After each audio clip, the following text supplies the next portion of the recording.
तर उद्धव ठाकरेंनी भूमिका बदलली नाही, त्यांनी हिंदुत्व सोडलं नाही। विरोधकांच्या टीकेला किशोरी पेडणेकरांनी हे उत्तर दिलंय। काँग्रेस सोबत गेलो म्हणजे आम्ही बदललेलो नाही। तुम्ही फुटलात, तुमचा हा दुसरा वर्धापन दिन, आमचा मात्र 58वा वर्धापन दिन आहे। किशोरी पेडणेकरांनी शिंदे गटावर ही टीका केली आहे। माजी महापौर आणि उद्धव बाळासाहेब ठाकरे पक्षाच्या उपनेत्या किशोरीताई पेडणेकर आपल्यासोबत आहेत। आपण त्यांच्याशी बातचीत करणार आहोत। ताई, 58वा वर्धापन वर्धापन दिन आहे। शिवसेनेच्या पडत्या काळापासून किंवा शिवसेनेचा चांगला काळ असेल त्या संपूर्ण काळामध्ये तुम्ही सोबत होतात।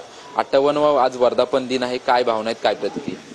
ह्या 58 जो दिवस आहे म्हणजे वर्ष गेली आहे आणि वर्धापन दिन आहे, त्याच्यातले सुखाचे पण आम्ही वर्धापन दिन पाहिले, पण सुखापेक्षा आम्ही दुःखाचे वर्धापन जास्त पाहिले।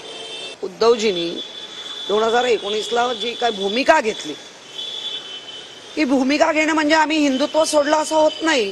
ज्या पद्धतीने आमचा पक्ष फोडला, त्यानंतर अजितदादा सारख्याला फोडलं आणि एका बाजूला घेतलं, आता त्याच्यानंतर अजितदादांचं काय हे येत्या काही काळात ते दिसेल। कुणीकडून 58वा वर्धापन दिन म्हटलं जाते, मग नक्की खरा वर्धापन दिन कोणाचा? आता खरं म्हणजे तुम्हाला कळलं पाहिजे, 2022ला तुम्ही फुटलात, तुम्ही त्या याचा स्वार झालात, तर तुमचा दुसरा किंवा तिसरा असेल। पहिला तर झालाच नाही, 23ला झाला, हा 24ला, दोनच दुसरा। त्यामुळे मी त्या अंकांच्या आकड्यांमध्ये जात नाही। हे आकडे लागलेले आहेत ना, तेच डेंजर आहेत। कॅमेरामन नागनाथ सह निवृत्ती बाबर, TV9 मराठी, मुंबई।